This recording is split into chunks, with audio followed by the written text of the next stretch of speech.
वो प्रसाधन घर की बात कर रहे हैं जो आपने शायद मैनिफेस्टो में रखे हैं। 15 साल तक उन्होंने क्यों नहीं किया? उनकी सरकार थी, नगर निगम में उनको कर देना था, वो नहीं किए। दूसरा प्रश्न क्या पूछा था, सॉरी आपका? ये तीसरा प्रश्न था। दूसरा प्रॉपर्टी टैक्स को क्या?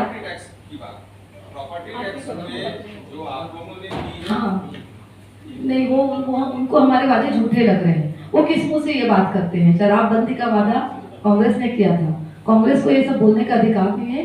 कांग्रेस अपना नैतिक अधिकार खो चुकी है। भारतीय जनता पार्टी, मैं फिर से कह रही हूँ, जो कहती है जो करती है वही कहती है, और जो हमारे घोषणा पत्र में है वो सारी चीजों का इम्प्लीमेंट होगा। हमारे घोषणा पत्र में प्रश्न उठाने का अधिकार कांग्रेस पार्टी को नहीं है, क्योंकि उन्होंने सारे वादे झूठे किए, चाहे युवाओं के लिए हो, चाहे महिलाओं को शराबबंदी का प्रलोभन दिया, और इसीलिए जनता सब चीज समझ चुकी है।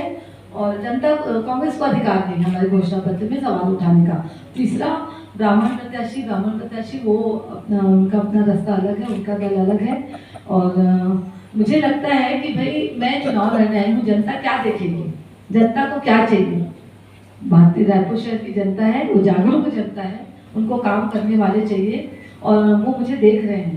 देखिए, काम किसी का 19-20 हो सकता है, मगर जो काम ही नहीं किया उसका आप क्या आकलन करोगे, है ना? तो मुझे लगता है कि जनता जो जानकार है उसको ही जनता चुनेगी। जिसको कुछ मालूम ही नहीं है वो तो शून्य से शुरुआत करेंगे। मेरे पास 15 साल का अनुभव है, और मेरे अनुभव का लाभ जनता के सुझावों के साथ मैं काम करूंगी, और मुझे मेरे अनुभव का लाभ जरूर मिलेगा।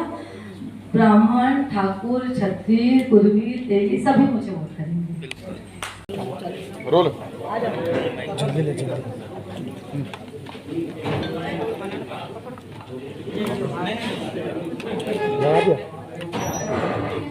एक बड़ी जिम्मेदारी, और चुनाव को भी ज़्यादा दिन बचा भी नहीं, और खास करके तब जब आपको प्रचार करना लगा था, तो जनता से कैसा रिस्पॉन्स?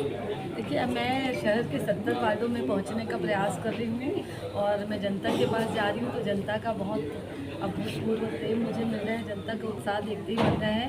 और मुझे जनता को देख के ऐसे लग रहा है कि जनता तैयार बैठी है कि कब 11 तारीख आए और वो लोग भारतीय जनता पार्टी के पक्ष में मतदान करें। एक महत्वपूर्ण सवाल है, विधानसभा लोकसभा चुनाव में भाजपा के घोषणा पत्र होते हैं, कांग्रेस के भी घोषणा पत्र होते हैं, नगरीय निकाय में भी भाजपा के घोषणा पत्र आए हैं, इस बार जनता जैसे पिछले आपने विधानसभा चुनाव, लोकसभा चुनाव और उपचुनाव की बात की, उसमें जनता ने भारतीय जनता पार्टी को चुना था। हमारे घोषणा पत्र के आधार पर रायपुर शहर की जनता है और पूरे छत्तीसगढ़ की जनता है, वो भारतीय जनता पार्टी और कमल का फूल को चुनेगी, और 15 तारीख को पूरे प्रदेश में कमल का फूल लहराएगी। ठीक है, धन्यवाद।